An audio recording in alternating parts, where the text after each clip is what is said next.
we are done with the arrival and registration.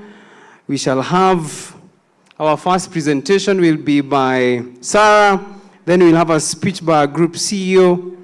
Then we shall have a small break before we get to the panel discussion. And finally, we'll have our keynote speech by our chief guest before we can then sign and receive the certificate. That's the breakdown of our program. It will be a short and sweet program. For now, enjoy the music as we wait for our chief guest who is just about to arrive before we proceed. Karibu, I'm Chris Muridi. I'll be your host this afternoon. I am the only one who is paid to be here. So, karibuni. Thank you.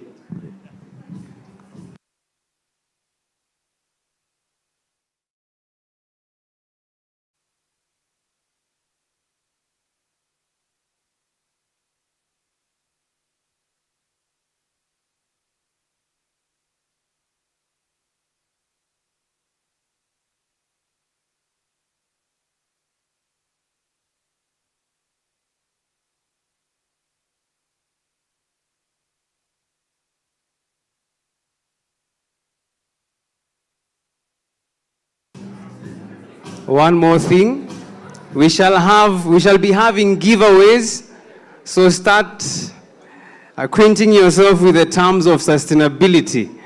Start acquainting yourself with the jargon because we shall be having giveaways. So kindly make Google your friend for the next few minutes. And as you may have been told, today is a paperless program. But in every marketplace, there's a mad person. And in case there isn't, one has to claim the position. So I'm the only one allowed to have a paper here. But it's a paperless program. We will be having some giveaways. So you could get a trip to Dubai. If you answer the questions I'll be asking correctly in a few minutes, just to make sure that you understand and you immerse yourself with the language and the jargon of sustainability. So, karibuni.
arrived, and so we are.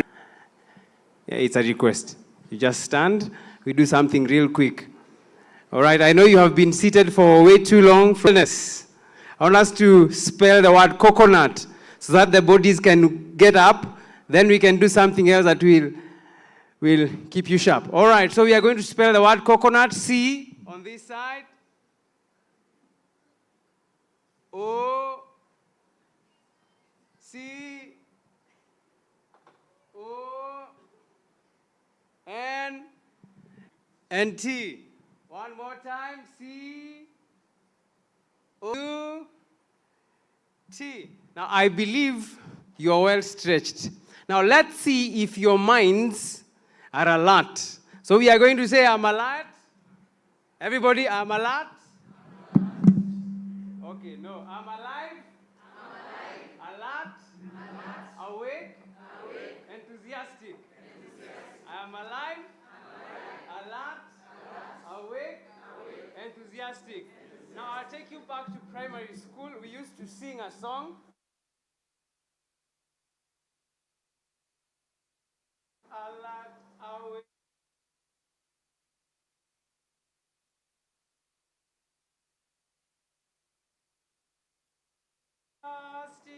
I'm alive, alert, awake, alert, alert.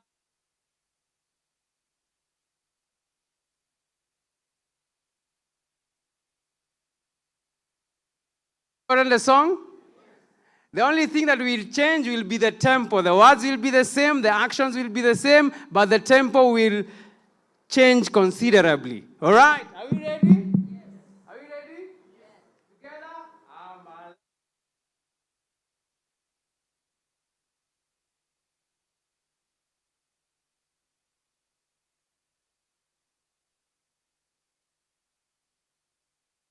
alive. Like you are. Okay? When you say you're enthusiastic, look like you are. So shall we do it? And mean it? All right.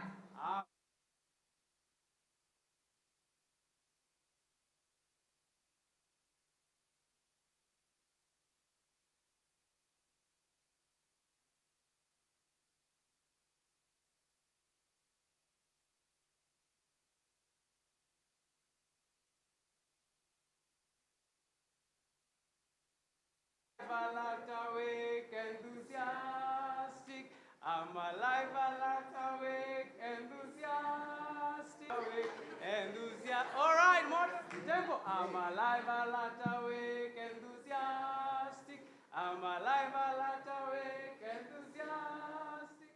I'm alive, alert, awake, alert, alert. I'm alive, alert, awake, okay, even faster. I'm alive, alert, awake, enthusiastic. I'm alive, alert, awake, enthusiastic. I'm alive, alert, awake, alert, alive. I'm alive, alert, awake, okay, even faster. I'm alive, alert, awake, enthusiastic. I'm alive, alert, awake, enthusiastic. I'm alive, alert, awake, alert, alive. I'm alive.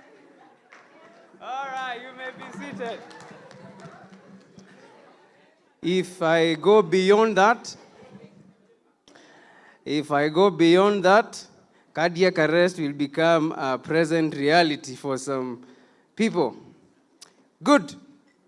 Again, karibuni sana for the event this afternoon, and thank you for keeping time. We were meant to start at exactly 3. It's now 1 minute past 3. So you have done really well. Mujipigie makofi. Amtaki kujipigia makofi. You have done very well. Yes, you are early for the next meeting. Okay, and as I mentioned, my name is Chris Mureithi. I will be taking you through the program, and I took you through a rundown of the program. So I will not waste time. I believe we know. Who knows why we are here? By a show of hands. Who knows why we are here? Who does not know why we are here? By a show of hands. Okay. And who will not raise their hands no matter what I ask? Because I have seen some fellows are not raising their hands. So, somebody raise their hand. I told you there are giveaways, there are trips to Dubai. You know, there's a trip to, the very low, the lowest one is a trip to Zanzibar. So, who wants to tell us why we are here? Amma, that's where you draw the line. Answering is where you do. Okay, for a trip to Malaysia, the ticket is here. Who knows why we are here? Who wants to tell us why we are here? For this is a trip to, this is Zanzibar. A ticket to Zanzibar. Yes, please. May I have someone to assist me? Oh. Sound. Yes, for a trip to Zanzibar. So good afternoon. My name is Joyce Sang. So we are here as a signing ceremony for sustainability, which I believe is the ESG agreement with the partners here, UN Global Compact. Okay. Anyone with a contrary opinion?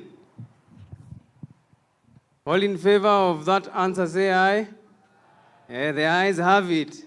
That is called guided democracy. So enjoy your trip to Zanzibar. It has a +1, so take whoever you feel like fits the bill of your +1. Great. So she's actually correct. Sometime early this year, we made a commitment to join the United Nations Global Compact as we strive towards achieving sustainability as a business. And today we shall be getting the certificate, a tangible evidence that we have actually made a commitment. But before we get there, we'll have a few presentations and a panel discussion, and then we shall call it a day. So I'm about to introduce our first presenter. I asked a few things about Sarah, because she's our sustainability lead. And I was told that she's very amiable, and she makes friends easily. And then I came to learn that she's also an introvert. So being a woman of the people, but she's an introvert. And I tried to harass her to do something different, but she refused. And she will be the one taking us through this session on sustainability. So, ladies and gentlemen, help me welcome to the stage our sustainability lead at AAR, none other than Sarah Warutere. And as she comes, our hashtag is #sustainability, but the T, there'll be AAR-bility, sustainability. That's our hashtag for this afternoon. And those who tweet, there will also be a trip to a place that is yet to be disclosed. So kindly tweet sustainability, the AAR, you get the drift. Karibuni sana. Karibu Sarah.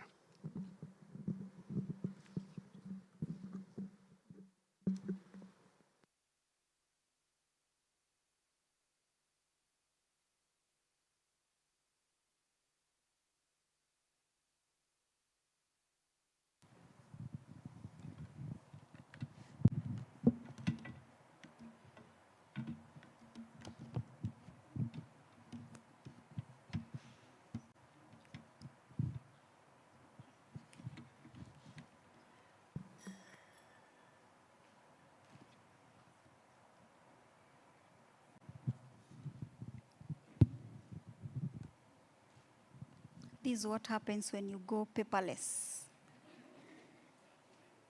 You have to adapt to a lot of gadgets.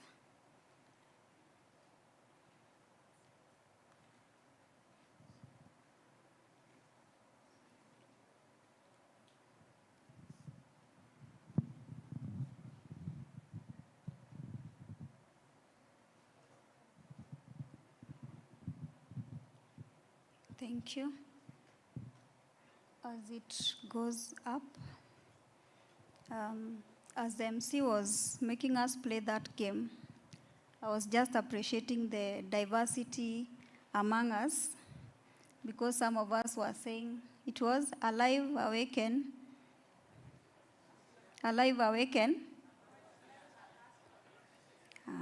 I had a lot of arrives.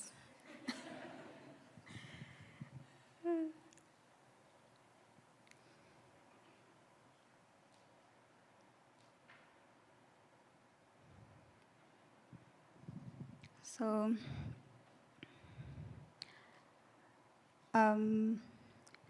the Global Compact Network Executive Director, Ms. Judy Njino, representatives from the Global Compact Network, Aaron and Yuvonia, our chair, UNESCO Chair for Climate Change, Resilience and Sustainability, Professor Da Silva, the Principal Innovation for Resilience at Financial Deepening Sector FSD Africa, Mr. Elias Omondi, who is joining us virtually, and the Deputy Chief Conservator of Forests, Kenya Forestry Service, Mr. Peter Ndwati.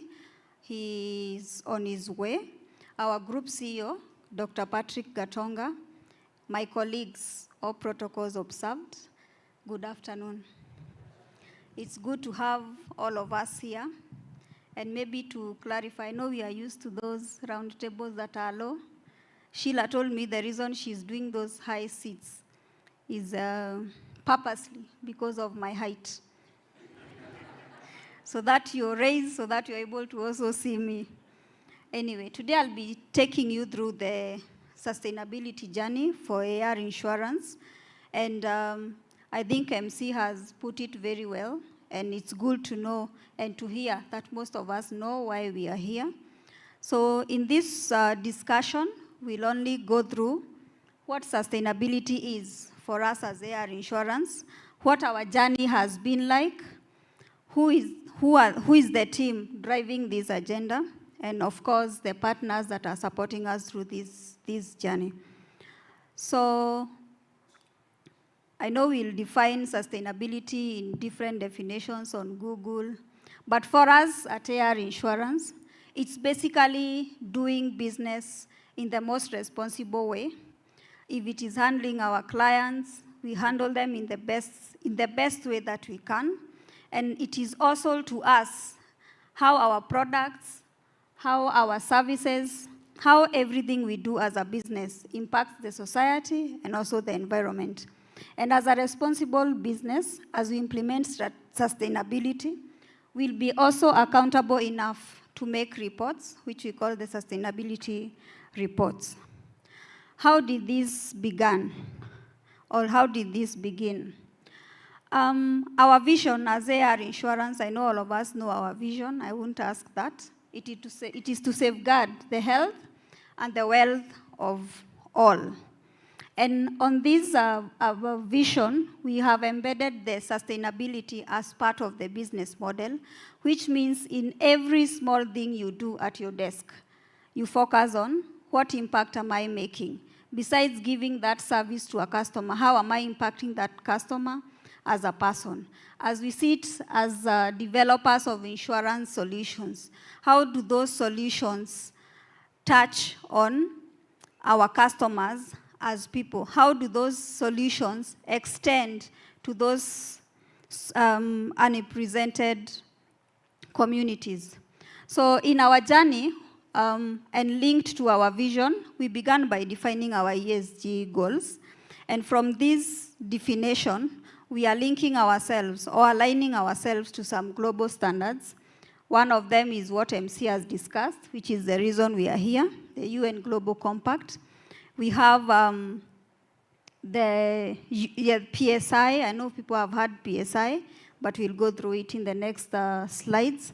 And we are also participants at the Nairobi,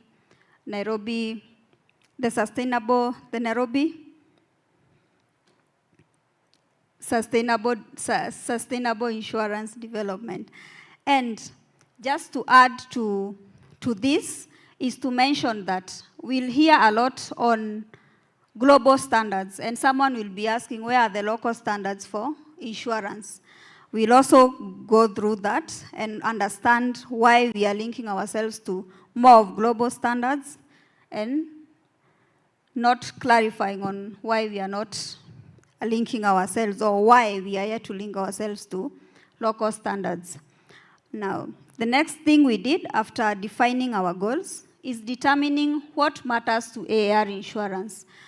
First of all, before we know what our business is, which is insurance, we are a corporate, and a corporate has a workforce, who is us as the employees.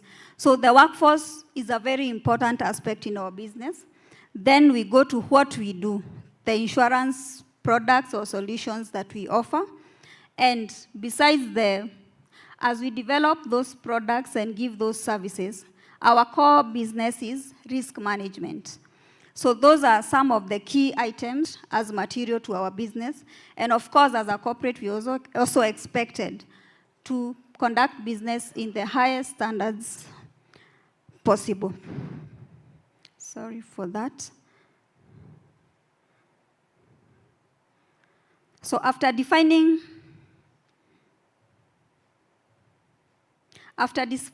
what is important for us, we went forth to using those important aspects in our business to conduct an analysis workforce. Where do we sit as a business? When it comes to products, are we making products that touch on the underrepresented communities? So those are some of the things that we were checking. And we are happy to say that we now have a baseline which will guide our starting point and also guide on the strategies that we need to come up with to address if there are any gaps identified. And where we feel like we are doing good, we can also do better. So we'll be doing a lot of monitoring. You'll be seeing us come to your desk to address a few issues. You'll be seeing HR doing a few things around the workforce. And once we are done with monitoring, which will be for a long period of time, but annually we'll be giving a report that I was talking about. One is PSI. PSI stands for Principles of Sustainable Insurance. This is an initiative driven by UN environmental program and customized for insurance companies. The initiative runs guidelines or creates guidelines for the financial sector, which include banks, investment companies, and insurance companies. So us, as an insurance company, will be focusing on the principles of sustainable insurance. These principles, there are 4 of them, which guide us on how do we sustainably develop products or develop sustainable products, how within the decision making in our business, outside addressing clients' issues and partners, how do we deal or collaborate with the government, with the regulation. This includes our regulator, IRA. It includes bodies like which is human rights, taking care of the environment, taking care of your labor, and anti-corruption. They'll also require us to make continuous updates on where we are. So at this point, I'll clarify. I'm not sure if Elias is online. I know they are working very closely with the regulator to come up with standards, with Kenyan standards for this particular agenda. And I know with time, they'll be incorporating it in the Insurance Act. So we'll be having metrics which will be compulsory for our reporting. These global standards are anchored on the 17 SDGs. I know all of us know the SDGs. But based on our evaluation and the business that we run, we came up with 3 SDGs that we'll be focusing. They are interlinked, but our focus as AR Insurance will be first the SDG number 3, which focuses on good health and well-being, which is well tied to the purpose why AR Insurance is in existence. The second one is gender equality, which is inclusivity in terms of gender. And the third one is climate action. We are privileged to have Professor Da Silva here. I know he will bring us closer home in terms of climate action. So having done our evaluation, we also came up with more of a AAR customized principles of sustainability. The key areas that we'll be focusing on and the areas that we intend to make change on. This will include inclusivity, which means it will touch on us, our staff, how our workforce sits in terms of gender, in terms of age, in terms of ethnic, those communities that are affected by those climate changes. We'll also be working very hard to be an equal opportunity employer. This ties to what I had discussed in number 1, in terms of talent, acquisition of talent, growth of talent, retention of talent, performance management, and all these that tie to being an employer. The fourth one is what we had mentioned, that being a responsible business means that you do business in the most ethical way possible. So this is also part of our key ESG or sustainability principles that we'll be focusing on. And when we focus on all these 4 items, I believe we'll be able to do number 5. We'll create a sustainable business. We'll create sustainable business impact. Now, from our baseline, I'll just go through a few items that we picked. We did an analysis of many aspects of the business, but I'll just pick a few just to bring us home, to bring sustainability home and know the issues that we'll be addressing. So I'm impressed that AR has been able to create employment for 59% women, 59% women out of the group workforce, which means I know women are regarded as underrepresented. So I think AR, we are doing well on that front. But the gap there is, you can clap for that one, kindly. So we are doing well on that front. The only gap we have is at the top there. Has anyone observed? Anyone observed? Yeah, we have a gap at the top there. We only have 25% representation for women. So meaning 75% are men. Peter, hi. Yeah, so those are some of the things that we'll be addressing. In terms of age, our average age is above 30 years. I haven't said anyone is old.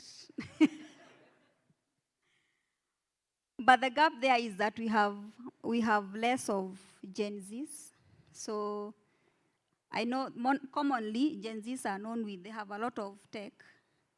So if we maintain that is, and we are still progressing towards 40, it means we'll be struggling. If we are doing innovative products, we'll be struggling with, Eugene will not have a team to support him. So that's the gap we identified in terms of age. Religion, people with disabilities is also another area of improvement, and I know Peter is working on it. Pay equity, we are also working on that. So Peter will be working on a very robust talent development program. It will address all these gaps that we've identified, and it will also create opportunities, inclusive opportunities, that you don't have to know someone to join AR. He'll create a platform or a program where everyone has can get access without discrimination.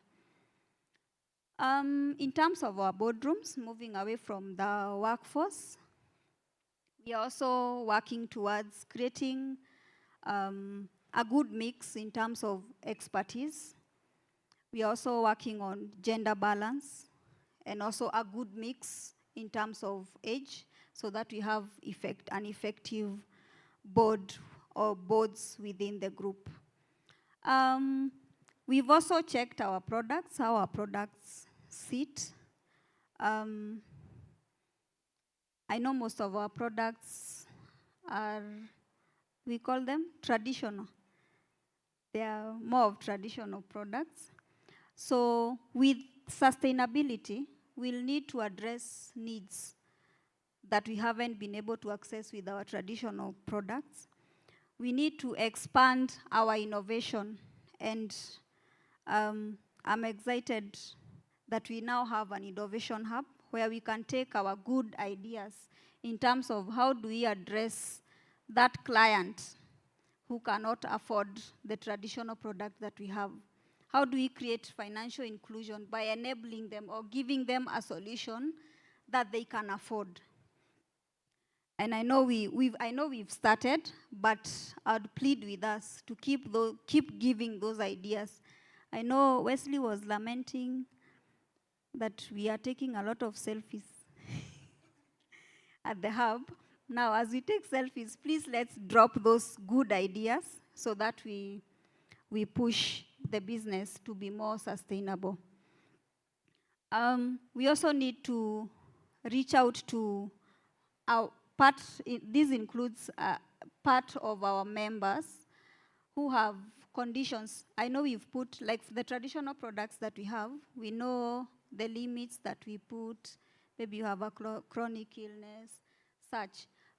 That group of people can be classified as underrepresented. The fact that they have that condition, do we have a solution that can keep them that step away from poverty? You know what cancer does? So can we be able to develop solutions that can help that person get their medication, have them insured, and keep their wealth intact, the wealth of their family intact, our energy, and how well do we use paper in the office? What were claims high? I didn't say you are using information, is that AR as a group, we destroy over 200 trees every year through paper use within the business. How do we cover that? How many trees do we plant? When is the last time you planted a tree? When is the last time you printed? Every day. That is an area of improvement for us. And I would like to confirm that we have one solution. This is just one solution that we've come up with, that we shall be planting 1 tree per life that we onboard. So every life that comes on board, whether it's a medical cover, whatever product that we offer, for every of our products, every life you onboard will be planting a tree with effect to that. And I know our group CEO will say more on that. Number 2 is just to confirm that Wesley is also running with a few products that can be termed as inclusive. How many of us know Kinga Afya?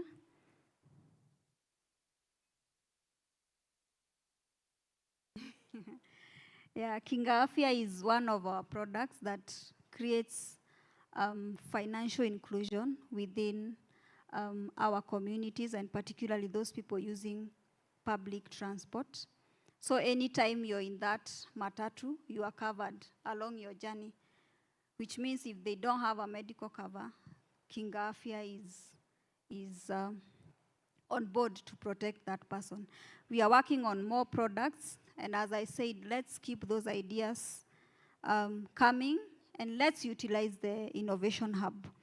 In terms of business ethics, I know we've seen Gresan coming to our desks, trying to create a lot of awareness around anti-money laundering, a lot of trainings going on risk assessment, and a lot on data protection, because the customer that we have today, besides being insured, they are keen on their privacy protection, because as a financial institution, we hold a lot of their data, so they are keen on privacy protection. So we'll be keen and very deliberate to ensure that within these areas and more, we'll maintain those good standards when running our business.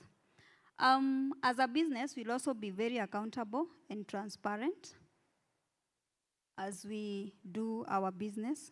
That way we'll be able to give updates on our implementation to UN Global Compact, to PSI, to our regulator, and to other bodies of authority, and more so to our stakeholders. I'm almost finishing. I don't do this alone. This agenda is driven from the board, so the board is supportive on this. We also have our ExCo team. We can raise our hands for the sake of our guests. That's our ExCo team. They are part of this agenda. They drive the agenda within their areas. We also have the champions within each department, both in Kenya and Uganda. So you can, any champion, ESG champion around, you can raise your hand. I know some of us don't know our champions. Champions, even those in Uganda, we acknowledge you, even if we can't see you. Now, besides the team, we also have partners. I know I mentioned about FSD Africa, and we have a representation of Elias Somondi. We are also partnering with the Ministry of Environment and Climate Change when it comes to trees. They are the experts in that area. We have UN Global Compact, who are with us here. We have PSI, as mentioned, the Nairobi Declaration on Sustainable Insurance. We have Professor Da Silva representing UNESCO. We have our regulator, because we'll be working closely with our regulator and even for reporting purposes, and other bodies as mentioned. And just to wrap up, I know I've said a lot of things, but I think the key takeout is that sustainability is about the impact you create as a business. As you make profits, as you do your business, how are you impacting that customer? As we run the business, how are we impacting our staff? It's about impact. So I'll close with a quote that says, "A life is not important, except in the impact it has on other lives." Let's support the business in creating impact for ourselves, for our clients, or our stakeholders. Thank you. Thank you, Sarah. Another round of applause. In fact, I think we should do it differently. We are going to clap 1, 2, 3, then snap 1, 2, 3, then. All right, are we there? Shall we do it? Okay, tupashe mkono moto. Are we ready? 1, 2, 3. Hey, kuna watu instructions. There are people who do not follow instructions. Can we do one more time? One more time. This time, tafadhali, we get the instructions. Ready? Let's go. 1, 2, 3. And can see Kevin here was overly enthusiastic. That last part. So for our trip to the now disclosed location, which is Olepolos, whoever answers this question, she mentioned 4 global compact pillars. 4 global compact pillars. Who can tell us the 4? By a show of hands, who can tell us the 4? There is a trip to Elepolos, where you will get some very good goat meat. Are you thinking hard or hardly? Anyone? Oh yes, there's a hand. Please, the 4 of them.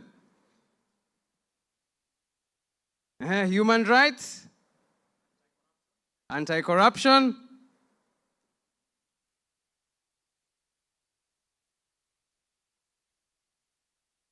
labor, and environment. Well done. Mpigieni makofi. So he wins himself a trip to Olepolos. And here is a ticket for your trip to Olepolos. That's your ticket. Very well done. Okay, so now I'm about to introduce our next presenter. And there's an age-old question. What is in a name?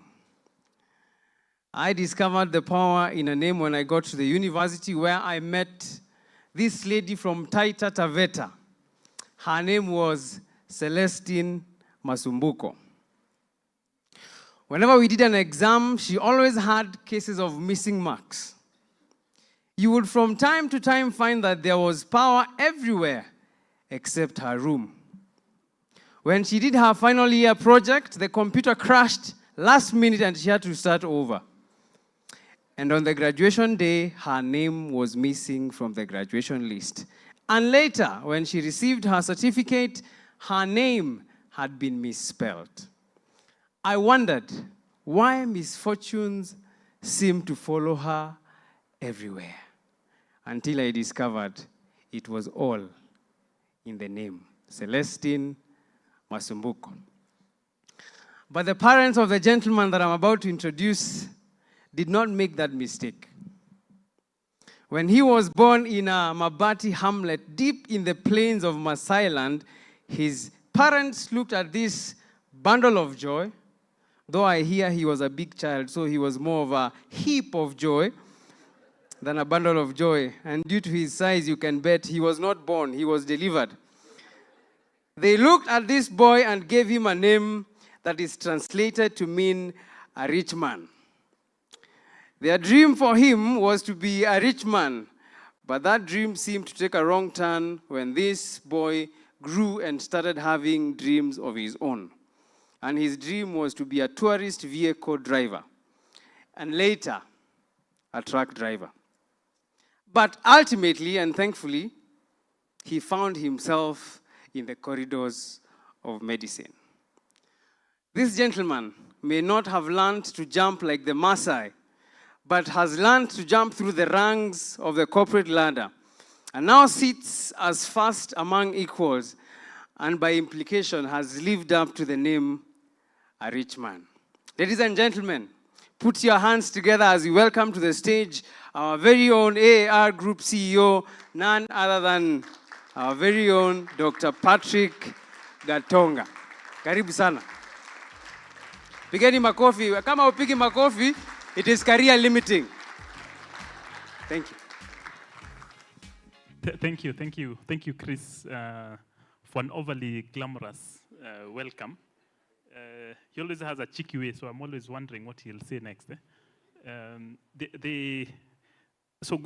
First of all, I really want to welcome very sincerely our guests. Madam Gino, welcome. It's a really great pleasure to be with you this afternoon. Thank you for sparing the time. Today is like a Friday, so we don't take it for granted that you took time to be with us. Professor Da Silva, representing UNESCO. I know our guests, the Elias Omondi. Some of you may know Elias Omondi. He was a long-time staff at IRA and is now the principal for innovation at FSD Africa, who are amongst our partners in this journey. The Kenya Forest Services, Mr. Awero is not here yet. I don't think he's here yet. The reason I'm mentioning this is because we have these and many other partners in starting this journey.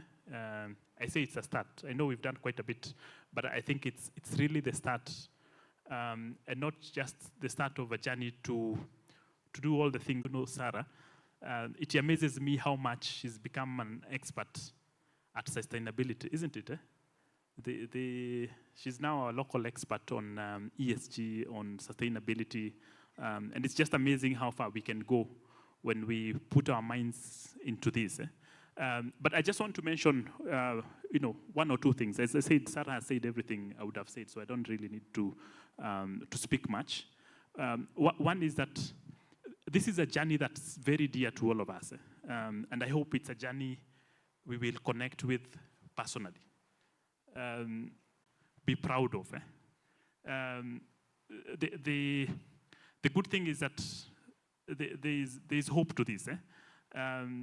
That journey has shaped over very, very many years.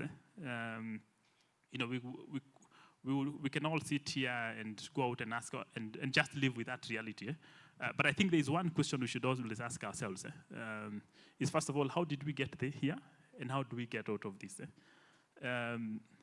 Our forefathers, our foremothers, in the 1900s, they didn't know much. We are talking about climate change. Africa, I'm sure, 100 years back, had all these trees we are talking about, all these trees that we have felled. We're now felling around 200 trees every year, which I hope that number will reduce. We've actually committed that we will start the journey to replant all the trees we felled as a company. But I think if we were to step back, if we were to just reflect and walk back in time 100 years back, there are many things that we have undone for ourselves, destroyed the environment and all that. But I think, and not intentionally, those who are here before us did not have the advantage of knowing where we will end up. But I think we sit here as, and we are privileged to work in these times, where we've been educated, we are exposed.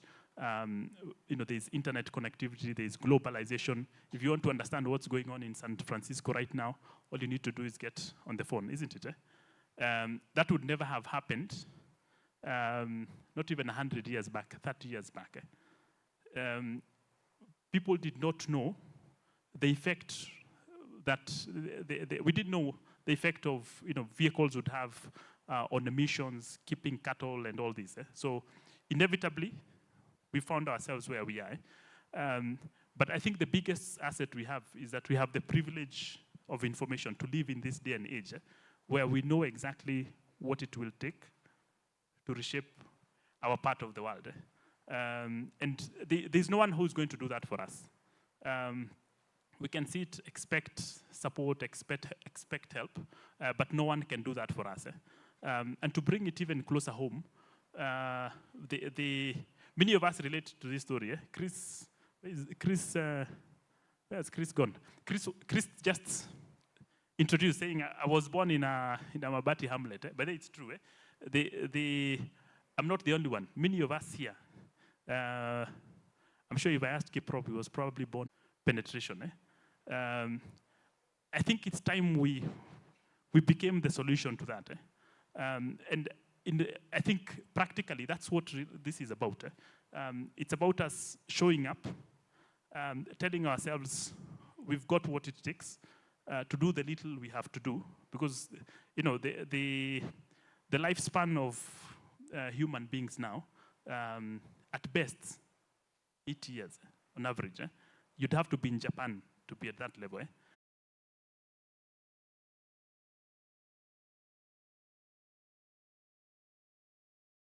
Serving excellence in what we do. So thank you very much, and enjoy the rest of the evening. And I personally look forward to seeing, what pans out of this journey. I think there have been very interesting, exciting twists along the way. So Sarah, we look forward to your leadership as we walk through this journey. We can. Another warm round of applause. Here we go. Round of applause. Here we go. Or you don't listen to what the government says? How many number of trees and by what period of time? Anybody? Nobody. Yes, there's a hand. Oh, by the way, by all means, please raise your hand with confidence. I remember when we used to do corporate sales and when I used to be employed by Safaricom, and I would go to present to IT experts. And you know, IT experts is like when they go through university, they go through a common course called How to Make Everybody Else Look Stupid. And I would go to present to them, and they're just looking at me and measuring me up and down. But I would speak about things that wives live longer than husbands. But somebody said it's because they don't have wives. Right? So I want to urge you, when you go back home, go to TED Talks and find a talk called Blue Zones. Places in the world where people live the longest, and see what's the secret behind a long life. Now we are going to transition real quick into our panel discussion, but before we do that, you know I understand adults and afternoons, and in the spirit of the SDG number 3, allow me to request you to stand yet again. We do something real quick before we transition to the panel discussion. All right. I believe we can do that in less than 5 seconds. Great. We are going to do some math. We are going to do some math, but with our bodies. So we are going to do 1 as you respond with the same number. Given an update that the energy might be a bit low. So by all means, try to raise the energy. 1 plus 1 equals. Hey, please do as I do and say as I say. 1 plus 1 equals 2. All right, 2 plus 2 equals 4. Let's see the Friday. All right, 4 plus 4 equals 8. 8 plus 8 equals 16. 16 plus 16 equals 32. 32 plus 32 equals 64.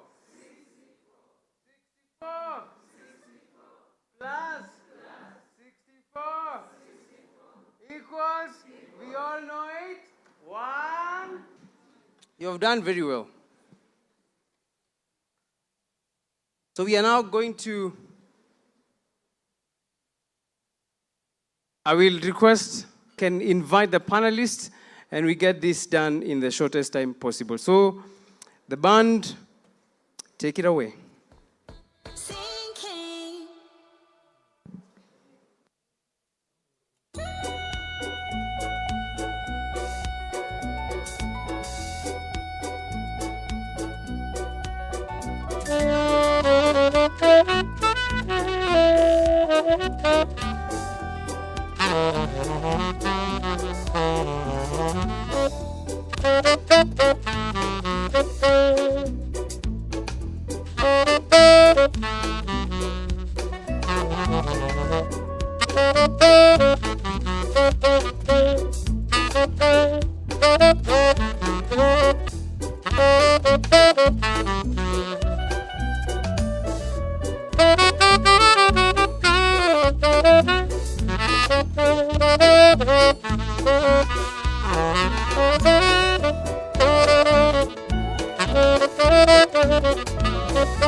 All right.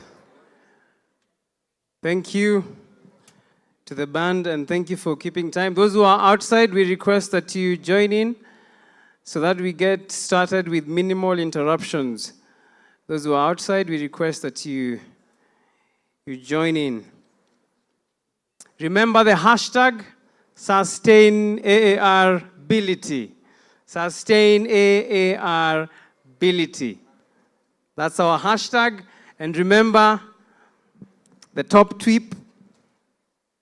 Who knows? Maybe a trip to Johannesburg is in the offing. And we recognize the presence of our Ugandan team. They are joining us virtually. So welcome to our Ugandan team to this great discourse. So allow me now to quickly move to inviting the panelists who will take us through the next session.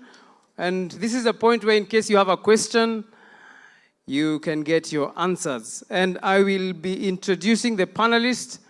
And when I introduce you, kindly walk up front and take your seat. And then we shall progress. And our first panelist, here we go. Now, the Great Rift has produced many world beaters, more particularly in athletics. But when our first panelist, who hails from Rift Valley, discovered, if you know, you know, right? Our second panelist, the country of Brazil, is a world-leading producer of coffee, a position they have held for the last 150 years, and they are not in a hurry to relinquish. They are also the country with the most number of football World Cup trophies. And they have also recently ventured into cosmetics, and their most popular cosmetic product is a Brazilian weave. And then now, there is even more popular cosmetic surgical procedure called Brazilian butt lift. But once in a while, they have produced giant intellectuals. And our next panelist fits that description. Our next panelist, Professor Da Silva, is a Deputy Vice Chancellor, Research and Innovation at Strathmore University. He holds a PhD in Power Systems Engineering from the University of Sao Paulo. He has been credited with, among many other monumental accomplishments, the founding of Strathmore Energy Research Center. He is a stalwart in the areas of rural electrification, renewable energy, energy efficiency, energy policy, and sustainable development. Ladies and gentlemen, please help me once again welcome the current chair of Climate Change, Resilience, and Sustainability at UNESCO, Professor Da Silva. Karibu. Keep clapping until he gets to his seat.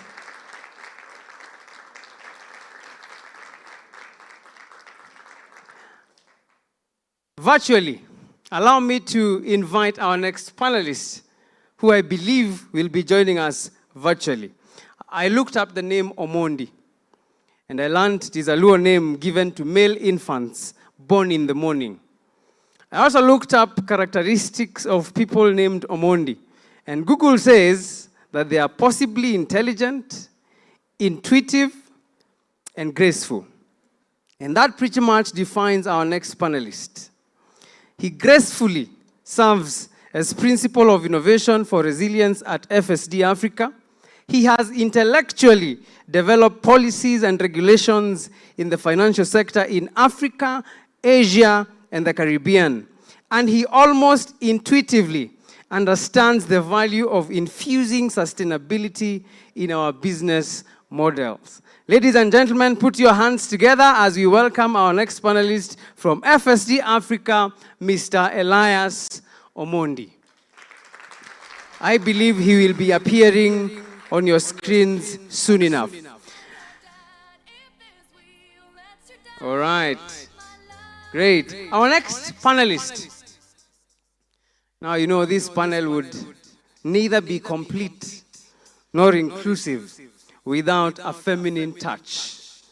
And we are honored to have in our presence, or rather virtually, the business leader of AAR Insurance, Uganda. I was recently at the Busia border, where I found droves of Kenyan men trooping into Uganda. Apparently, they have gone to look for Ugandan ladies, because rumor has it that they are very submissive to the extent that they kneel as they serve their husbands.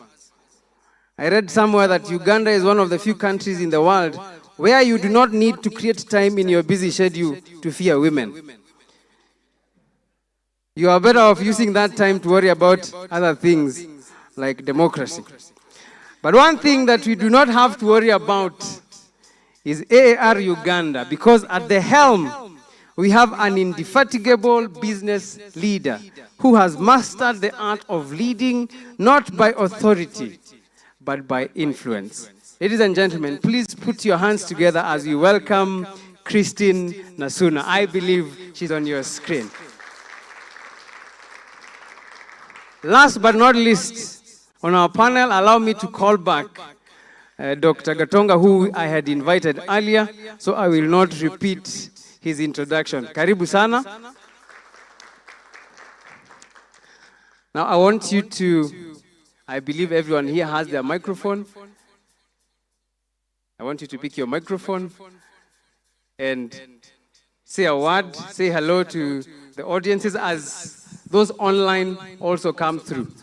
I believe they can hear us. Those online, kindly confirm you can get us loud and clear. Christine and Elias, kindly confirm you can get us loud and clear. Yes, I can.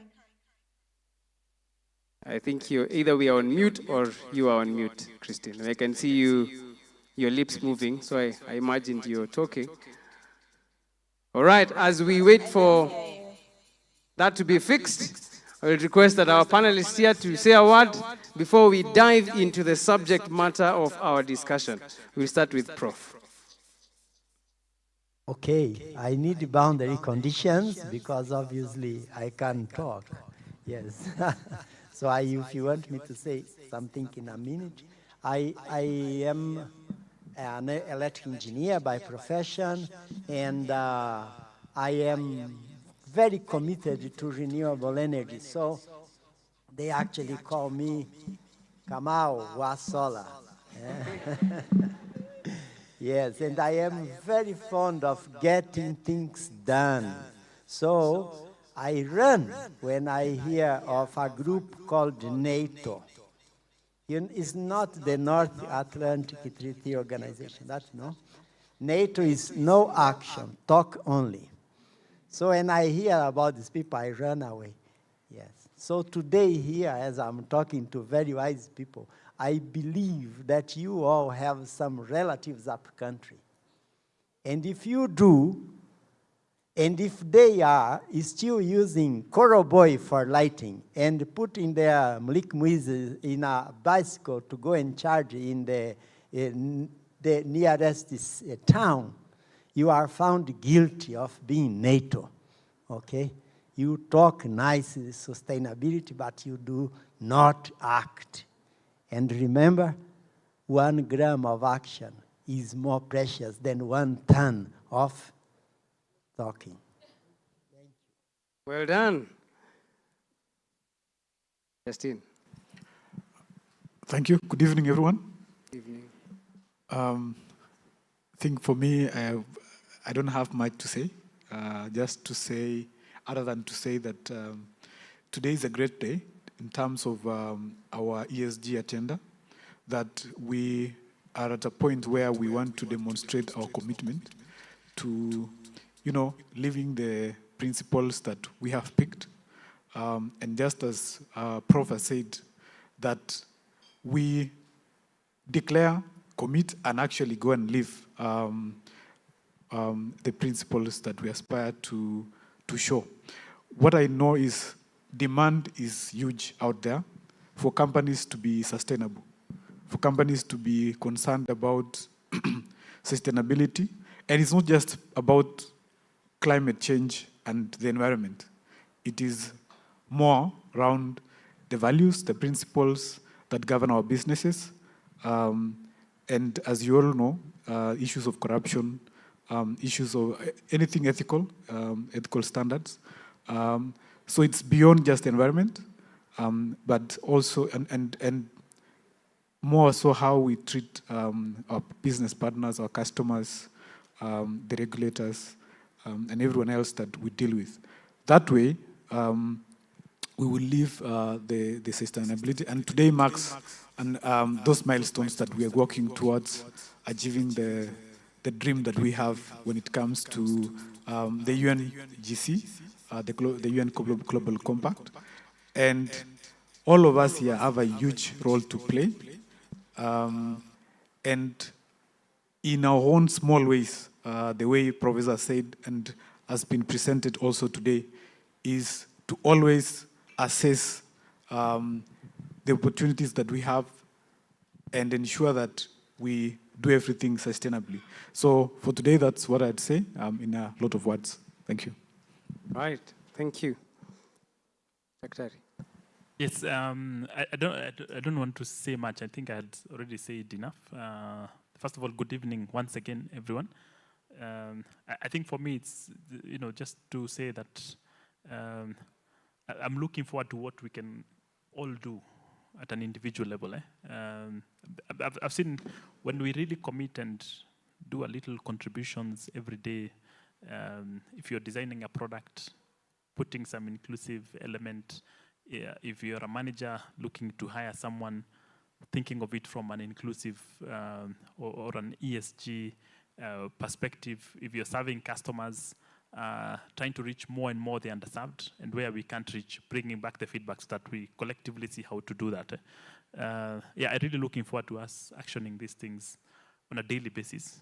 And I think that's ultimately how we'll continue to create meaningful impact. The next 40 years of AR insurance is on us. I think we are privileged to be in a place where a lot has been done before. So it's up to us now to shape the next 40 years. Right. Do we have Christine? At least we have Elias. Can we get to hear them? Christine. Good evening, everyone. Good evening. Can you hear me? Yes, we can. Yes, I'm excited to be here today to discuss the sustainability. One thing we need to know is that the way we do business has fundamentally changed, and sustainability is no longer just an option, but it's a competitive necessity. It's a key driver for operational efficiency and innovation. And in fact, companies that operate sustainably are more profitable and generate a better brand value for greater success. And also, when it comes to responsiveness for employees and customers, companies that promote sustainability do better. So I'm excited that AAR started on this journey, because I know with this journey that we have taken, it's going to take us places to become one of those organizations that many customers would love to associate with, and as well as, even if it comes to investors, they'll be proud of working with an organization that focuses on sustainability. Thank you, Christine. And lastly, Mr. Elias, if you can get us. Right, so I hope you can hear me. Yes, we can. Right, mine first is to congratulate AR for this great achievement. And ideally, it's a great occasion that we are really a testament of an organization that is looking to have a real impact on not just the environment, but ideally on the social issues. One of the key things that I need to mention is that the financial performance and even the well-being of institutions will be heavily dependent on how they take care of what we call natural resources. And we've been, over the time, we've been talking about the financial performance. And I think that has kind of narrowed the thinking of various institutions. And with all this that AR is doing and AR is committing to do, then it will be able to really focus its strategies and also its business model towards really enriching the environment and enabling growth, not only within their financial side, but also within what really impacts different facets of various businesses and also of the community. So I'm really happy to see that this is happening, and I'm proud to be associated with an organization that is looking at how this future is going to be maintained. Issues around sustainability are key, and ideally then it means that they are ready to take this particular bull by its horns. If you look at the numbers, you will be really astonished. There is something that has been estimated that around 10% of Africa's GDP will go or will drop if we don't really take care of climate issues. And over 80% of all the resources that this particular continent gets is highly dependent, not only on rain, but also on the natural resources. So it is very important for organizations to start thinking critically on how we can enable sustainability, and through issues around production of products, what kind of products are we going to develop as within the financial sector? Are we able to address the key issues that the community is facing, whereby the societal challenges, the societal problems come part and parcel of our strategy?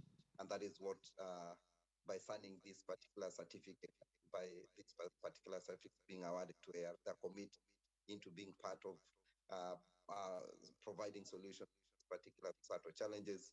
And just to mention that they are basically going to assist the continent in terms of enabling it not to lose the 10% of the GDP that we are talking about. As FSD Africa, we are really proud to be associated with the AR. They are signatories of the Nairobi Declaration for Sustainable Insurance. And I think that is also another confirmation that this organization is really keen into addressing issues around sustainability. So mine is just to congratulate the team management that is leading this particular process. And I know we are not going to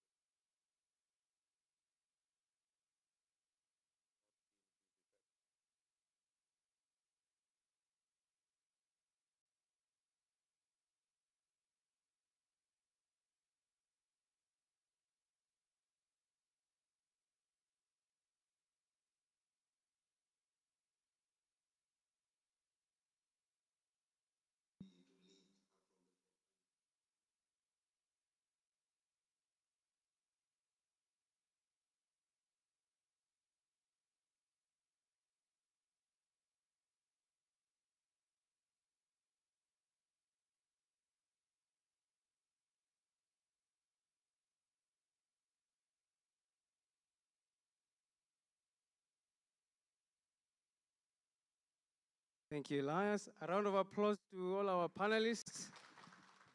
So I will shoot straight. I will go straight to the questions that I have for the panel.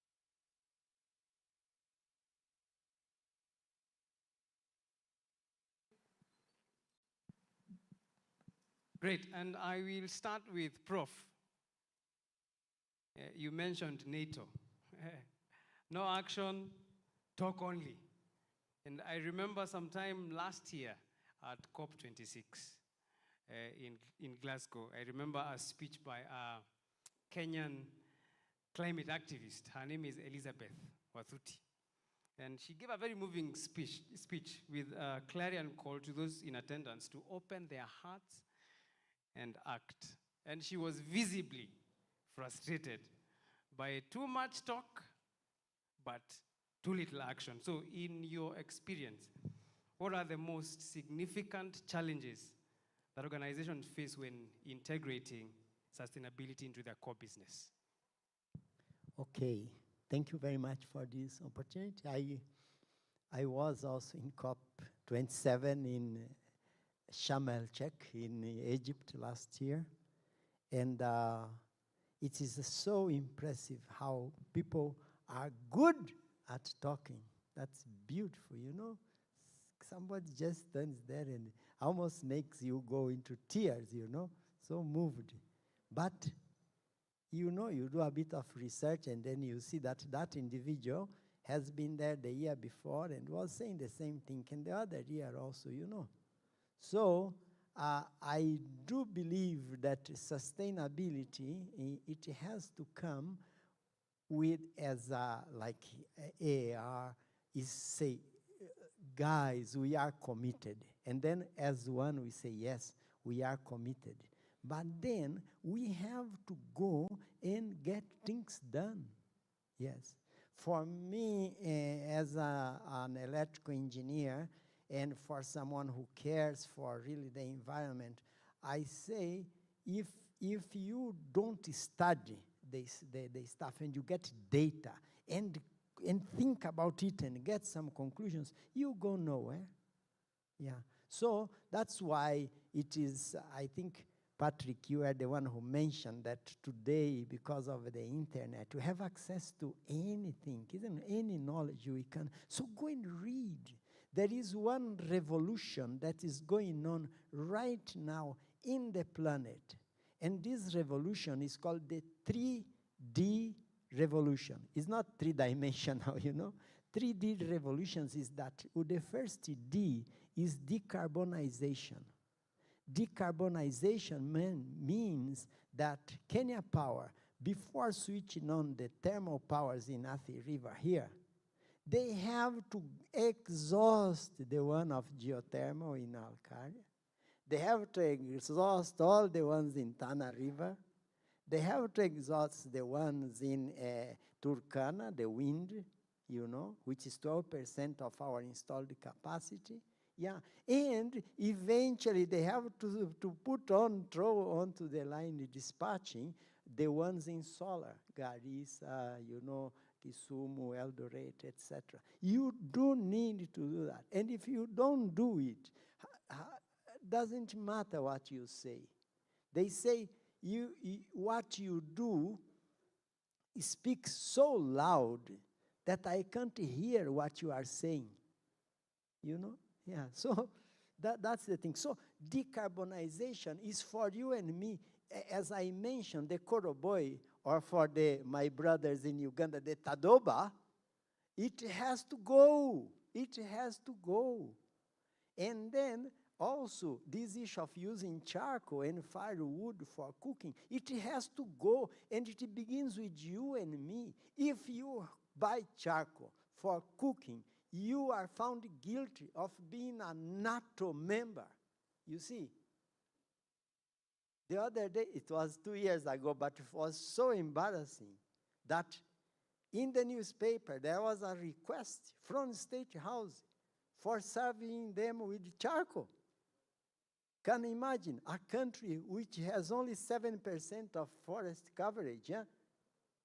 You know, Emirates, they have 4, and it's a desert. Huh? So now, obviously, everybody shouted. They took it very fast, and you say, but you lead by example. You can't preach water and drink wine. You cannot. So do away with the Koroboy. Throw away that mulika mwizi from your grandmother or the auntie, and give her a smartphone. and teach her how to use WhatsApp, you know. So she will be sending a photo of the goat you are going to eat when you get there for Christmas, isn't it? And don't give her money for paraffin. No, no. You buy what they call a Pico system. Go to Carrefour and get a lantern which can give 8 hours of light for her during the night. You see, 8 hours could be even a burial. She will be okay. Yeah, and has a USB port to charge her new smartphone. Techno, I don't know what, you see. Yeah. So this is what we do. It is frustrating not to do what we are able to do. So decarbonization is not for Kenya Power, KenGen, and say ESCO in South Africa. No, it is for you and me, it's for Kamawa Solar, you know? Yes. Then the second D is decentralization. When I studied engineering, it was generation, transmission, distribution.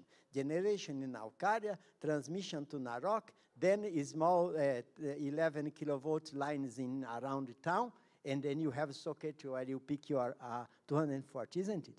But nowadays, no, this is gone. You do decentralize the thing. If you are, say, Bamburi Cement in Mombasa, you put a plant on the place where you have the factory. You know what you have just did? You did away with investment in transmission line. You did away with investment in distribution line. And you have knocked off losses. Did you know that 25% of our electricity produced in this country, they go losses, 25%. So 100 units of power comes produced there, nice, freshly from Alcaria. In Narok, they 25 has gone. In Kisumu, my people there get 75. You see? So decentralization is also magic. And then there are many ESCOs, electricity service companies that can do it for you in your house. And finally, the other D is digitalization. If you are in the coast and you suffer that your transformer bursts, wait, Gojak dog, we are coming. So you may have to wait 5 days for that electricity to come back, isn't it? Now, the utilities in Europe and all over, even also in Brazil, they have digitalized all their assets. Every transformer, line, switch gears, they have what they call the digital twin. The digital twin of that transformer is that I hear from Kenya, I can press here and I repair the thing there. So less consumption of, less downtime, more money, and then you sort yourself out. And everything is smart these days, and it's smart meter, it's smart everything. If you go to Europe and you allow them to switch on and off loads from you like your washing machine, you get a discount. And then it is marvelous, you know, so they go there, do the thing, no inconvenience, and you are okay, repaired in a second. And because your fridge is smart, the fridge will be sending a message to Madame, wife of Dr. Patrick. He says, bring eggs, you know, because that fridge has seen that the round things are not there, bring. So this is our sustainability-based dispensation.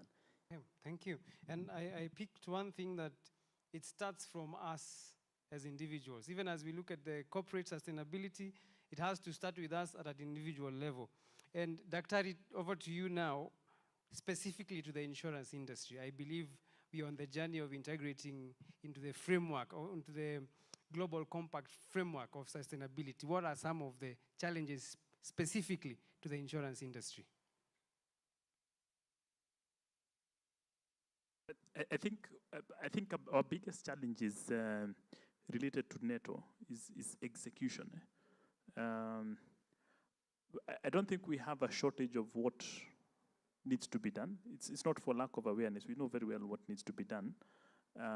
We have a good idea of the problems, but execution, and execution has many elements in it. It has elements of, first of all, creating an environment where people can do what is necessary, from from management structures that our staff are empowered to take action. They don't need to go for approval after approval after approval to just do one small thing. It encompasses things like the ability to innovate and do it quickly and learn very fast. That again, we have environments within companies that allow that. And that's why for us it was important to set up an innovation hub where innovations can almost run by themselves. Wesley we have a manager there. Wesley, he can literally work with different teams to create things, and all we track is the output. And I think it also requires the right talent. That's why it's important also for us to pay attention to performance, creating high performance standards, setting these things in our KPIs so that we're not just saying, but they're there in our KPIs. Like what we are calling 3.0, that it's in everybody's KPIs, everybody has an accountability to it, and eventually linking it back to rewards. So I think, in my view, the biggest challenge is those elements of execution. All right, thank you. And moving on swiftly, and I want to take this to Christine and Justine. This one will be teamwork. I was looking at the Global Compact website, and I saw that AAR has been listed as an active participant since 29th of March 2023. I believe I got that right. Joining more than 15,000 businesses worldwide who have made a similar commitment. I believe that's why we are here today, for receiving the certificate as a tangible sign that we have actually committed to this thing called sustainability. Question: are there tangible benefits, especially to the insurance industry, in undertaking this commitment? Are there any tangible benefits, or it's one of those things where, it's like joining a golf club? It's fashionable. So are there tangible benefits to joining and committing to the Global Compact standards of sustainability? Christine, I hope you can get us. Yeah, okay, yeah. I think, Chris, I'll go first then she can add. It's, I think Professor has really opened our minds. My thoughts are a bit too much right now, because he's really opened my mind, and there's a lot of things that I didn't know, or I thought I knew, but he's added a lot, and he's challenged us in a way. But more so around the tangible benefits. You're right, there's a lot of talk and no action in this thing, in my opinion. The listed companies are required to publish a report every year about sustainability. So, and all of them are doing that, and in a very fashionable way. But when it comes to the society that we live in, nothing is felt. We don't see those activities. I mean, we see a few photos of a CSR activity and there, but is there a real outcome of that? And how does that translate into business results? For the insurance industry, and for us specifically, there is a lot going to benefit for us. One, it is indeed fashionable, in a way. I would say that there is a lot of research that I've read about sustainability and the things that the UN Global Compact is doing. One, by us participating in these activities, first it brings us to the forefront of engaging in sustainability. That alone sends a statement, and it brings us to visibility to our clients, to our customers, to our partners, that we are serious about sustainability. We want to be in the front row. We want to lead. We want to participate. We are committed. That's step one. It makes a big difference, and therefore it boosts our brand. And when you look at the majority of human beings right now, everybody in the world is keen about what is someone doing about this climate change? What is someone doing about corruption? What is someone doing about poverty? Is somebody doing an insurance product for the people at the low end? Because everyone wants to make to do the easy things, ensuring the corporates that are low-hanging fruits, but nobody wants to put effort and do something. So when we're seen to be doing, to go to the ground to develop solutions, to say we no to to unethical behaviors, to say yes, we want to support this cause around the environment. When we are seen to do that, it boosts our brand. So we believe that by boosting our brand, then we become, it's fashionable, as you've said, we become visible, we become accepted in our society, we become part and parcel of the solutions that the world is yearning for. So that's very important for us. Secondly, with that association comes revenue. We grow. So if we are doing the right things, then and customers and people around would like to be associated with us, then that means they will bring us business. If we develop solutions for the underserved people, in every industry has their own underserved. For insurance, we have underserved in terms of insurance. They have been uninsured. We develop products like King Afia. We develop products like Shwari, which has very few restrictions, makes it easier for customers to purchase. That means we become acceptable. We can be able to gain more traction in terms of revenue. And we gain more traction, then we become a bigger organization, and we can even now go further and chase more initiatives that make us more sustainable. So it's profitable in that way. Two other things I would like to say is in terms of cost. It enables us to reduce cost. Digitization is one of the things that is sustainable. We digitize, we make processes faster, we reduce reliance on paper, we become an organization that's exciting to work for, and we become innovative and dynamic. With all those things happening, it means we can have people working from home, for example. That is a sustainable approach, according to me. For if we have a staff that is based in Moyale, and that staff is on leave and decides that instead of coming, they can continue for another 2 weeks, but they can work from home. We enable them to work. Makes a big difference in that community. Makes a big difference for that person to continue bonding with their family. Makes a big difference in terms of us knowing that we do not need to spend too much resources in space, paper, and servers and everything, because everything will be on the cloud. And it's known that 85% or 65% of power is reduced by just going to cloud.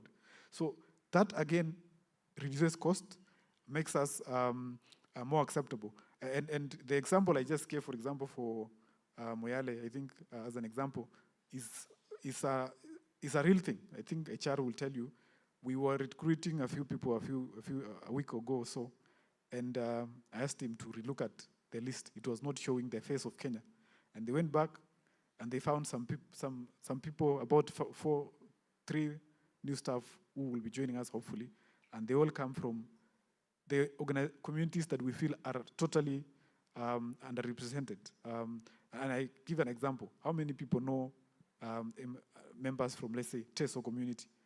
It's very few. So we went deliberately to find, can we get somebody from there? Can we get somebody from this area? So that we represent the face. And finally, is to talk about, I think even when you reduce cost, you make profits. And I think when we make profits, Doka said, you have more resources to pursue your interests. When you look at big organizations, and our belief is that organizations that chase these initiatives will create an ecosystem of initiatives. And when these initiatives are chased in different facets, they get integrated. So assuming somebody is fighting another SDG, or is dealing with another SDG, say, against unethical behaviors, and all of us prevent that, there will be no money going to corruption, and then there will be no money going to fund terrorism, and there will be no money creating chaos in the society. So in a way, we create an integrated way of solving problems. I know it looks far-fetched, but if it's done well, all that creates an environment that everybody is living peacefully and happy in the society. Thank you for, and I don't know, Christine, you can add. But Christine, you can chime in.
Thank you.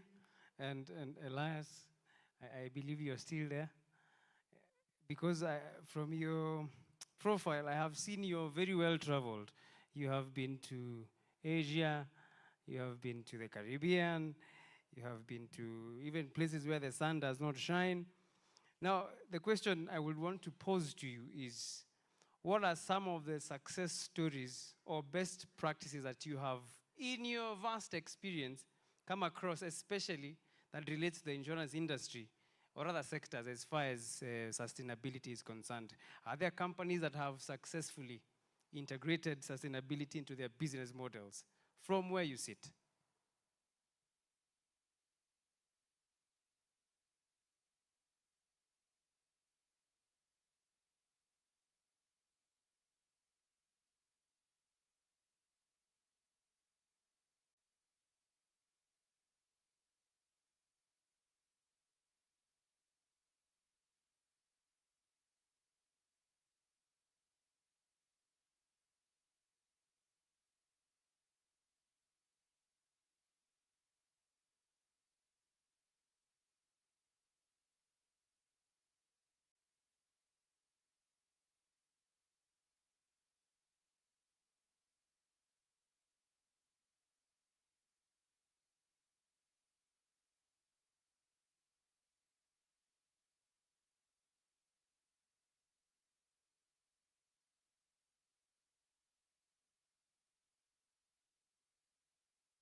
Great.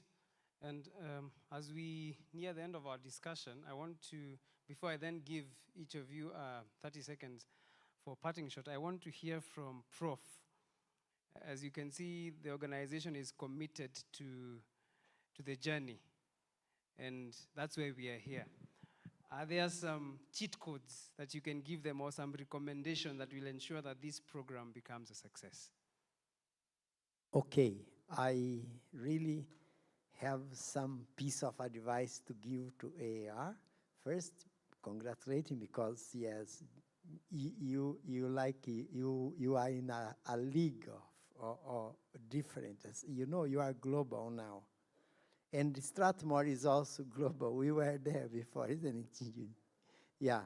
So what is important is that it pays to be sustainable. It pays to be green. Yeah? The year was 2014. We got a very, very nice win because we convinced the council, university council, 9 people, no engineers there. Only, other scientists. So the closest was an architect. We convinced them to go solar. Strathmore is the only university in the sub-Saharan Africa which is zero carbon footprint. We don't emit any carbon emission to educate those kids of ours. And we went a bit ahead because as you begin digging, opportunities appear. So we made it that the 600 kilowatt system that we put on our roof, 2,500 panels there, we made it such that we could take care of all our needs during the day. The sun was producing power for us for free, And the sun is a very good worker. It has never failed to come. Yes. It has never gone sick. And nobody in his family has died. So, from the 24th of June 2014 to date, it's serving us. And this made us also a bit a visibility, because kids don't come to university. There is a professor there that seems he publish a lot. Let me go there. Kumbe, it doesn't happen like that. But if you are green, it is cool to be green, Yes. So my piece of advice is dig deeper. There is a graphic like this: cost, time. This is tariff. I have never seen in my life the tariff going down, despite of the efforts of the government, isn't it? I even had a task force under Keter to try. Kumbe, it didn't work. So the tariff always grows like this. And it is scientifically proved that the cost of solar is going like this. When these two curves meet, that point is called grid parity point. That point is your point of freedom. From then down, you can produce your own kilowatt hour in your compound cheaper than what Kenya Power is charging you. You see? And this is valid today, tomorrow. It is scientifically proved. So I think you should, I like your motto, AAR for health and wealth. So I say, go solar for health and wealth. It's the same. Well done. Thank you. Great. I know some of you after this session, after listening to Prof, you will go and apply for some engineering jobs, but you're not just there yet. Last but not least, we would like to hear a parting shot from each and every one of you, 30 seconds. Why should these people be involved? Because the question may be, somebody is asking, why should I be involved? Why should they be involved? I know a lot has been said in terms of there's the impact, the bottom line, there's the health and the wealth. But if anyone is still not convinced, why should they be involved? So we start with Daktari all the way until to Elias, and we shall call it a day. Yeah, I think we should all be involved because it affects us every day. if we don't fix the climate change issue, the biggest issues that are going to affect Africa are a few. Among them is just climate change. We will get, our families will get more and more poor. The things will get really difficult. You can already feel how tough the economic environment is. If you imagine it getting 10, 15 times worse, you can just imagine how incredible that effect would be. So it would affect all of us financially, socially, psychologically, and everything. And the last thing I think we should do is just sit and wait. As I say, we can look forward. We know where the world would go if we do nothing. I think we can easily, we probably have some relatively good sense of that. So the only way we can change that is just to start creating that future now. I think Doc has said it affects us.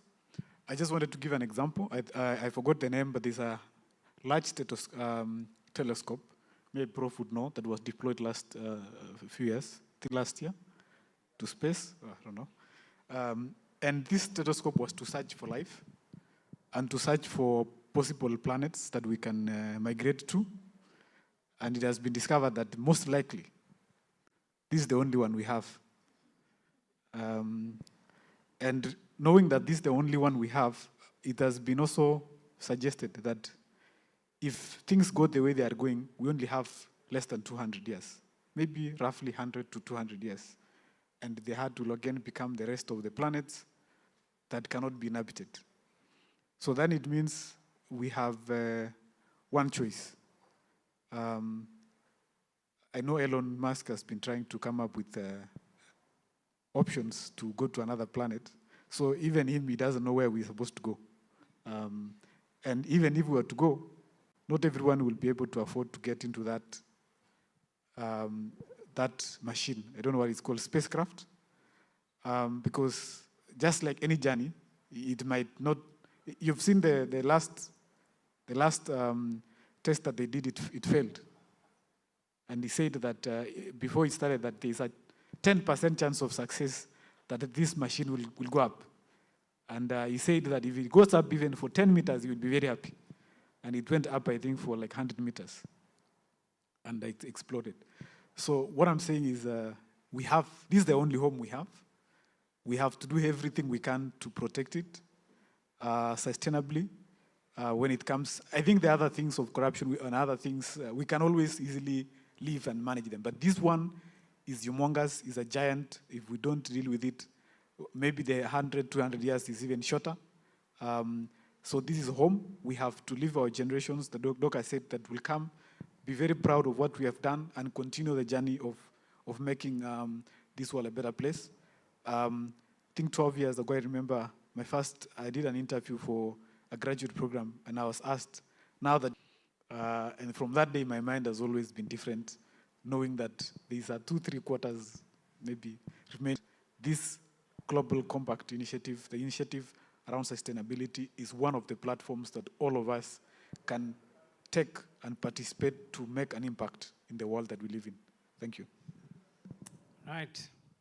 Okay, so I want to borrow from Sarah. She ended her presentation with a very nice citation. I think you still remember the saying that your life is as useful as it inspires others' life, isn't it?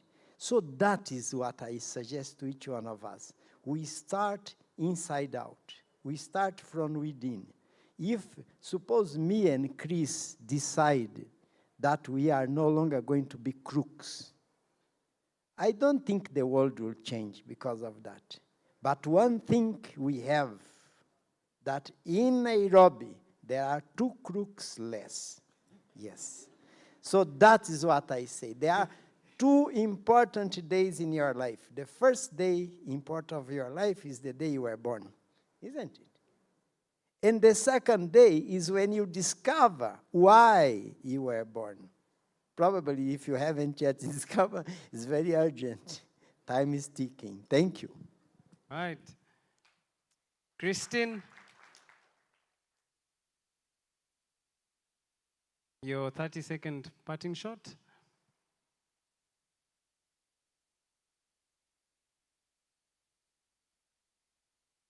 Christine?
Thank you, Christine. And lastly, we have Elias for your parting shot.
Thank you. A round of applause to all our panelists as they graciously take their seats. Thank you for your contribution, for your knowledge, for your wisdom. And now I believe we are almost at the crescendo of our event where we get to sign the certificate as a show of commitment to submitting to the standards of the United Nations Global Compact. But before then, our last, but certainly not the least, speaker of today. She has been patient and gracious, waiting for this opportunity to speak to us. I know for some of you, you know somebody called John Legend. You know John Legend? He's a renowned American singer and songwriter and one of my favorite musicians, but no, he is not our keynote speaker this evening. Our keynote speaker this evening, her first name may not be John, but she's definitely a legend. Because of time, I will not belabor the extent of her CV, but our keynote speaker, Ms. Judy Njino, is the executive director and focal point of the Global Compact Network, Kenya, since April 2013. And Global Compact Kenya is the largest network of the UN Global Compact in Africa, Middle East, and North Africa region. So I believe we are privileged and honored to have Ms. Judy Njino, and I will request that we all rise on our feet as we welcome her to the stage to give her remarks as we then proceed to signing of our certificate. Kindly, a round of applause as she comes, and as we have learned to do it, we sustain it until she gets here.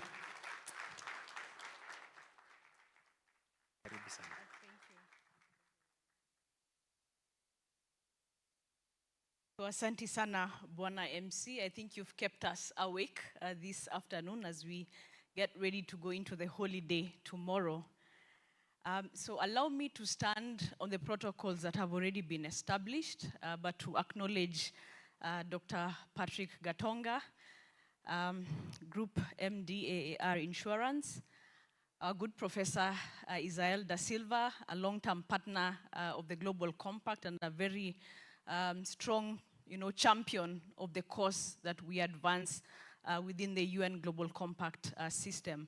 And to the leadership team of AAR present here today, as well as the champions that are strongly represented here, a very warm good afternoon to you all. Good afternoon. Great. So today, the Global Compact Network Kenya is delighted to officially welcome AAR Insurance into the United Nations Global Compact. AAR Insurance joins more than 20,000 companies based in 162 countries and becomes the third insurance company in Kenya to join our global movement.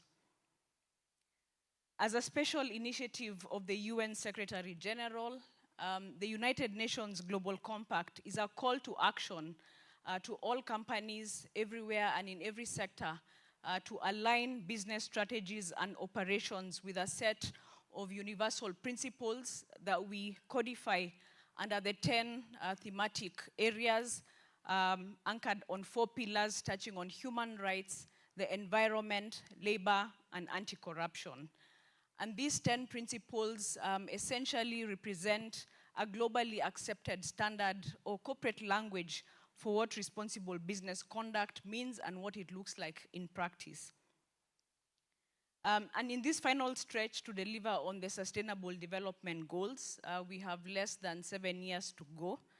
Our ambition as a UN Global Compact is to accelerate the global collective impact of businesses by upholding the 10 principles as well as the SDGs. And we are working hard to do this through accountable companies and ecosystems that enable change. And I think you've really talked about the different partnerships that you have on board and that will help us to accelerate the journey towards sustainability as well as the achievement of the SDGs by the year 2030. Now, the Global Compact Network Kenya was launched in the year 2005, and as you've heard, is a local focal point that's mobilizing Kenyan businesses to be a force for good in society. We are also working very hard to help companies understand what responsible business means within the local Kenyan context. So we have the 10 principles which are universal in nature and they are relevant to all businesses in every sector and in every geography of the world. Depending also on how complex your business is, the principles remain relevant to you. However, we know the healthcare industry has numerous opportunities to create shared value for society. And I'll mention a few ideas and suggestions, but I think you're better placed to help us understand to what extent you can also contribute to the impacts that we need to see in terms of the achievement in the 2030 agenda. In advancing preventive healthcare, the sector can collaborate with different stakeholders, be they governments, the UN system, civil society, to improve health and nutrition knowledge, attitudes, and practices. And I think there's a lot more that is going on within the healthcare space that is really contributing to this. Also, in contributing to achieving universal health coverage, the sector can collaborate with others to develop strategies for reaching marginalized populations, such as those living in rural areas, the elderly, as well as persons living with disability. You can also contribute to building health systems that are resilient to shocks and changes, and we've spoken quite a bit around the climate impacts and the climate emergency that we are currently facing. but we are also experiencing other environmental stresses such as, biodiversity loss. And also we are increasingly living in a society where our impacts also on our water bodies are becoming quite dire. But you also have an opportunity to ensure that morbidity from aging populations and unhealthy lifestyles can easily be addressed through innovative strategies, some of which you're already advancing. And last but not least, there are opportunities that abound in contributing to environmentally sustainable healthcare through investments in resource-efficient buildings, through your production processes, your logistics and services, which reduce the environmental footprint of the sector. And I think also the efforts that you're undertaking around ensuring that we restore our global and our country biodiversity through your tree planting exercise is one of the ways that is strongly contributing to this agenda. So as a Global Compact Network Kenya, we call on AAR to ensure that as you continue to do business, you do it in a manner that delivers maximum economic, social, and environmental benefits to all stakeholders. So it's no longer about your shareholders, but it's about how do you contribute added value to others in society who also have a stake in how the business operates. So on our end as Global Compact Network Kenya, we commit to support, to work with you, to help you deepen your work in ways that are aligned to the Sustainable Development Goals. And of course, our 10 principles which form the non-negotiables around responsible business conduct. And we're going to do this with you through our principles-based approach. So specifically, and we've talked about the commitment that AAR has made, which is very critical, but I think Professor has also challenged us that we should not be members of NATO. No action, talk only. So the commitment is a first step that we take in really aligning our business operations to responsible business conduct rather. So for the Global Compact, we are going to provide you with a series of opportunities. One is our learning platforms through the different events that we convene, both at the local level, the regional level, as well as the global level. And these are events that are designed to help you really unpack the environment, social, and governance pillars of the commitments that you have made. So please take advantage, and our team here, the Participant Engagement Department, is available to help you really walk that journey and integrate these principles within the strategies. We also have platforms for you to showcase the good practices that you're already advancing. And we always say, being in a global organization, that let's move away from the narrative that Africa is a continent of disease, poverty, and lack. We are a continent that we are leading in quite a number of practices, even those touching on the ESG. And I'm sure Prof here will tell you that globally, in terms of our green energy, we are actually one of the countries that is really spearheading the green energy revolution. A good portion of our grid is green, and so we have stories to tell to the world. And I think I want to challenge AAR as part of your contributions to also plug in and take advantage of the Global Compact as a platform where you can come and communicate with a local but also a global audience on the good things that you're doing. We also have in place an academy, which is our online learning platform that is available to you. And it is a repository that gives you the best-in-class trainings across all the ESG topics that you might be interested in. We ask you to also identify your material concerns, and I think Sarah has done a good job in helping you already define what your baselines are and the areas where you can build on. So the Academy has all these tools, resources that are delivered by global experts, and we invite you all to take advantage because it's available not just to a company that has 2 employees, but whether you're 50,000 or 100,000, you can easily access this platform to advance learning and advance it at all levels of the business. So we challenge you, and I think if the HR department is here, please consider integrating it into your internal learning management systems. We're happy to walk you through the process, and you can be able to also generate certificates to see who's undertaking the learning. Because as we mentioned, sustainability is no longer a preserve of the CSR department or the marketing department. Sustainability really is about the conduct and the way business is done. And because that involves everyone in this room, it's important that we all upskill and that we all understand the ways in which we can contribute to these goals, looking at the departments or the functions with which we represent. We also have working groups which are available to employees who might be interested in focusing on a particular topic, whether gender is your thing, or climate action, or anti-corruption. These are small groups that we have made available for companies to come together to also network, but also learn across sectors to ensure that we can collectively be able to move the needle on some of the issues that we are grappling with. So we invite you to plug in where those are made available and to really engage, because while we say, the efforts of one company, while they might be good, they're not always enough. And so collective action will be the way to go for all of us if we are going to really address the sustainability challenges of our times. And then last but not least, we also have in place what we call accelerator programs.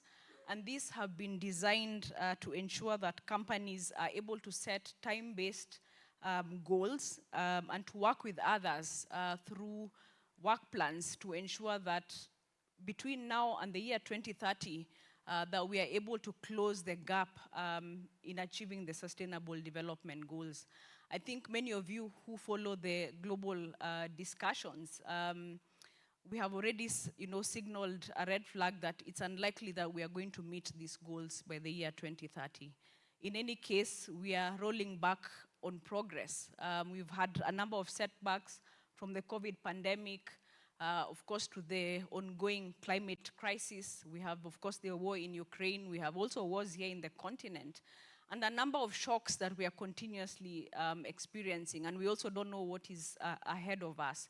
So already we don't see, if we continue with the normal trajectory of doing things in an incremental way, that we are going to meet these goals. So we have designed programs to help companies to really stretch their levels of ambition when it comes to issues of ESG. So please take advantage. A number of these programs are already available to you on the climate, gender, business and human rights space, as well as on SDG integration more broadly. And I think, as somebody mentioned earlier, as I conclude, the way we do business has fundamentally changed.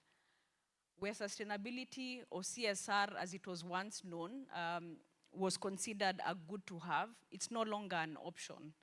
It's about survival, and I think we've talked about it very well today. It's about life and death in some instances when we look at issues touching on climate. But at the same time, it also offers a world of opportunities in terms of innovations and other areas that we can also tap into this growing agenda to, again, make sense and make our businesses move further along. So while there's benefits to society, there are also real benefits internally to the business in embracing sustainability. And we always say the business case is settled. We're no longer in conversations trying to, plead and to make that case to the business community, but it is catching up with us even in the way, we interact with different stakeholders. Whether you want to attract capital, I can assure you those are the questions that you will be asked, because nobody wants to engage with you if at all you're a risk, and a risk because of the conducts within your businesses. So for any company that is out there, we always make the clarion call that they should be able to join the Global Compact as a global platform that allows you to understand what corporate sustainability means and what it looks like in practice when it comes to translation. So to AAR, we also want to challenge you that don't let all these good practices just stick within the boundaries of the business.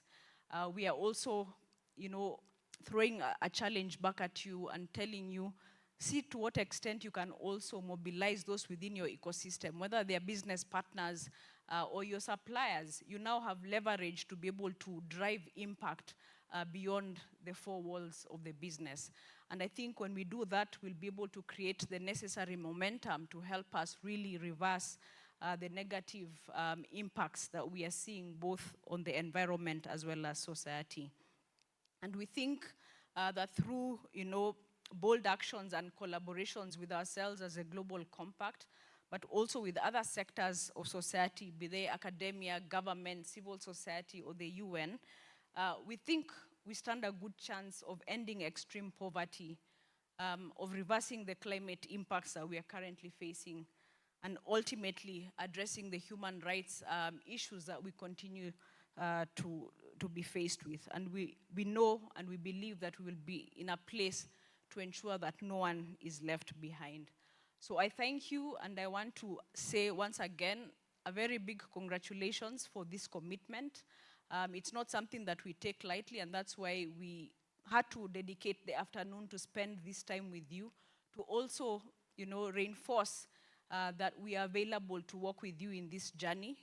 It is a new area for the business community because a lot of the conversations are really geared around development, aspects that traditionally, again, you're not really aligned with. But we also want to let you know that the business community is an important sector for us if at all we are going to deliver on the sustainable development ambitions. And that's why the SDGs were devised this time round with business at the center and business as a key contributor to help us move the needle. So I want to thank you and once again invite you to all engage with us, disturb us as much as possible, and let us know where we can come in to challenge you, but to also hold your hand when you need that. I thank you all for your attention. All right. Now we are going to give the executive director an executive applause. Not the normal one, 5 factorial. I believe you know 5 factorial. 1, 2, 3, 4, 5. 1, 2, 3, 4. I believe you get the drift. Are we ready? Tuko pamoja? For the executive director, okay, 5. 1, 2, 3, 4, 5.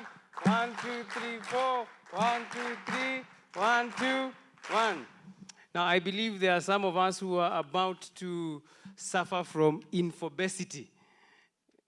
You know infobesity? There is obesity, then there is infobesity. So next time you see people traveling to UN General Assembly, you don't admire them too much. You know what they have to go through in these serious conversations. And now, there is no marriage that is complete until you put pen to paper. It is a sign of commitment, and if you want to pull out now, this is the time, because after you have signed the certificate, you are legally bound to be under the subservience of UNGC standards. So ladies and gentlemen, at this moment in time, we are going to request the executive director and the CEO to kindly make their way to the signing table, and I believe our music team will come in handy at this time for the certificate signing ceremony. I believe Fatma is here. No, she's not. Oh, Fatma is there, will help with the process as we get some background music to make this marriage official. And remember, when you sign a certificate, the fellow you sign with could get half of your property in case of any eventualities. So this is a serious occasion to sign the certificate as a show of commitment to the United Nations Global Compact standards. And remember, we are joining about a fraternity of 15,000 businesses and over 4,000 non-businesses, organizations in this commitment. So I will request our music to be playing as we sign the certificate, and then we shall have some photo opportunities. So in case you haven't appeared in any photo, maybe this is the time you will come close to the CEO and the executive director. And then you can go to your village and tell them that you are a very powerful person because you hang around serious people. Remember, these people you hang around will be what your children call connections.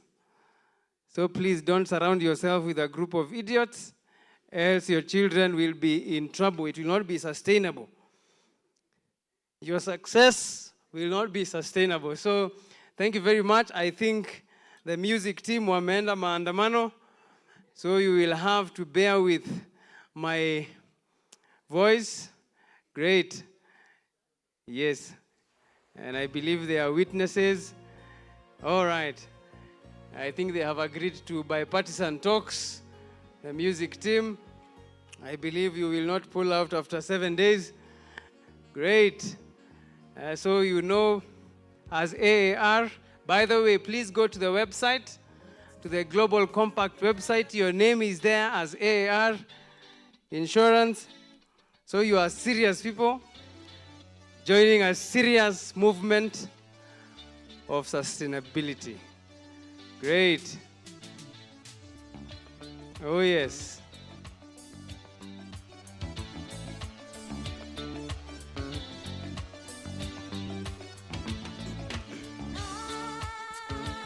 So we will be sending a press release.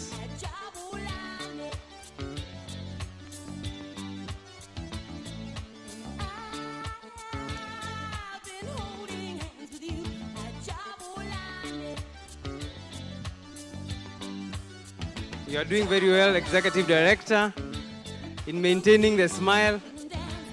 I see Daktari has also joined in the smiling.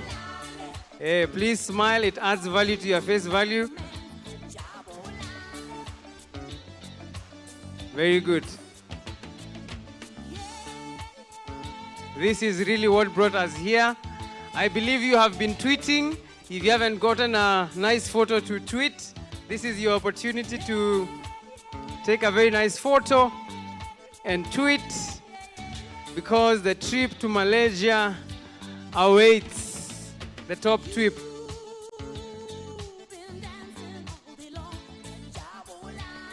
I'm requesting the leadership team, the AIR leadership team, to join the CEO and the executive director in taking a very nice photo.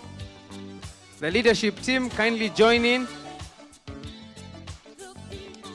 Kindly join in. This journey will call on all of us to collaborate, so kindly join in.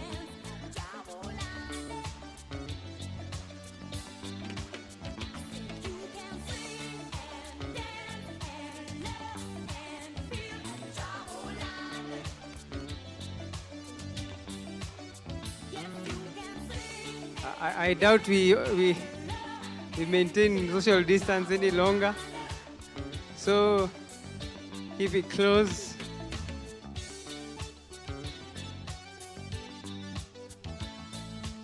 So it's now official.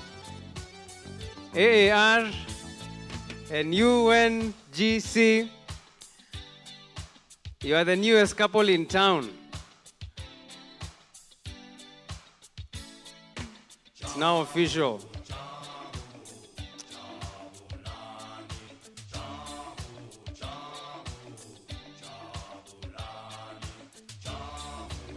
All right.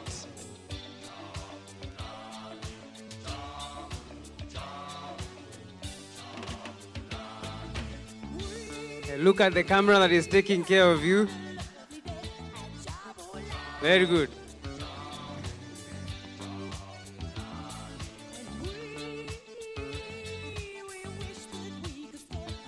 Great. I believe now we mean business.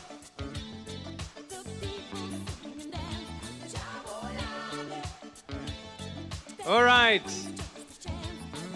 As we come to the end of our ceremony this afternoon. I will request Abednego to be on standby.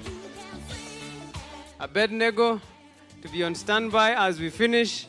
He will be giving a vote of thanks after we are done with the photo op. Abednego. I don't believe we will be coming along with Shadrach and Meshach.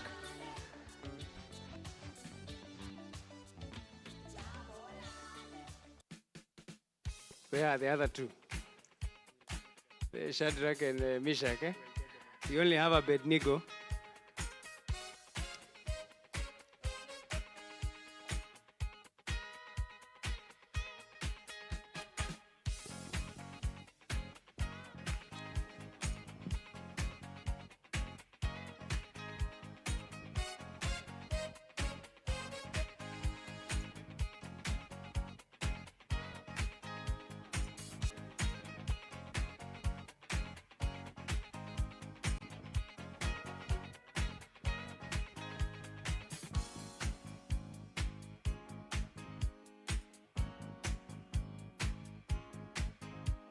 Great. Well done. I believe we now have our certificate.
So thank you very much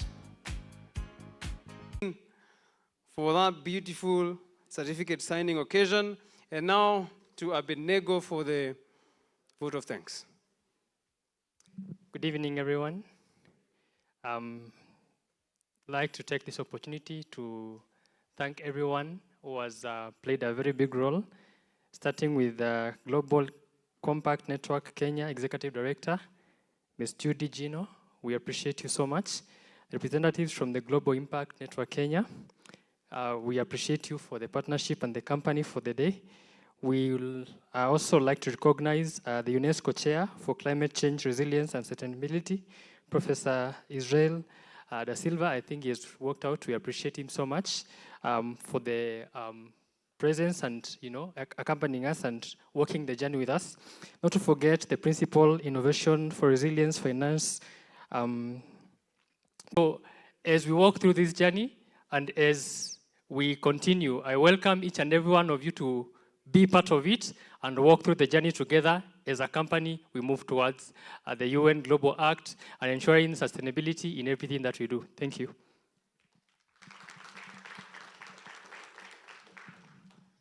That marks the end of our ceremony. And as you walk out, there will be a giveaway for each and every one of you.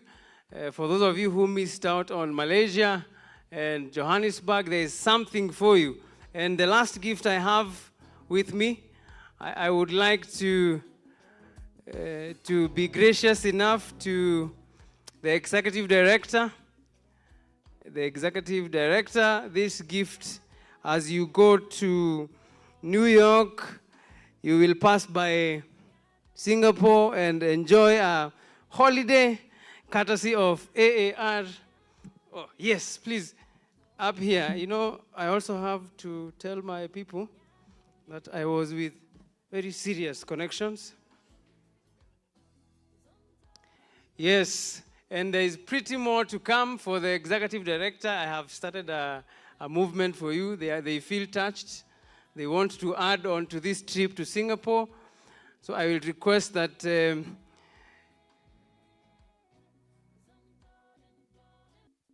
Dr. Gatonga, you will make that presentation.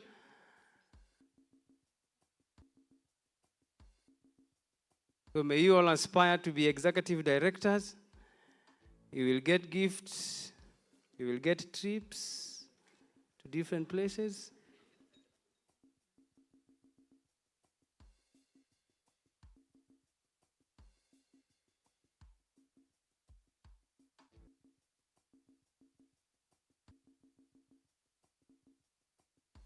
All right. We are going green, remember? So we start with the gifts. Thank you very much.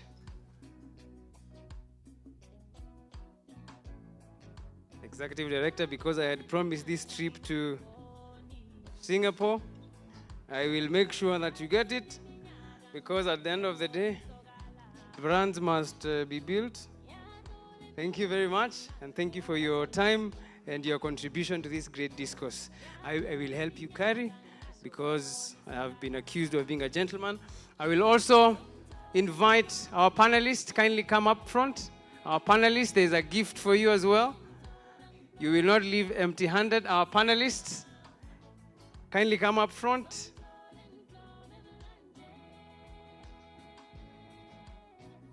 Justine, at the podium. I will request, who do I request? Sheila. I request Sheila to kindly, graciously hand over the gift to Justine.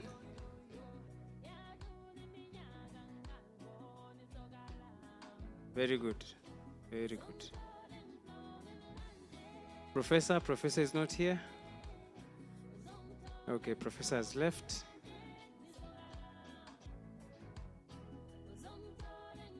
Thank you very much, and thank you for your contribution. Now, ladies and gentlemen, Dr. Patrick, there's a gift for you as well. You will also not leave empty-handed, because if you do, that is career limiting for...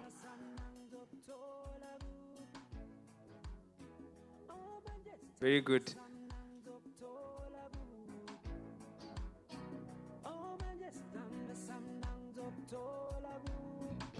Great.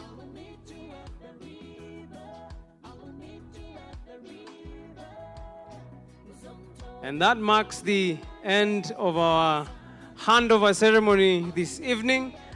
And kindly, as you exit, you will receive a package, and there are refreshments as you go out. So, ladies and gentlemen, I declare this meeting officially closed, and you may proceed as you please. God bless you and have a good evening.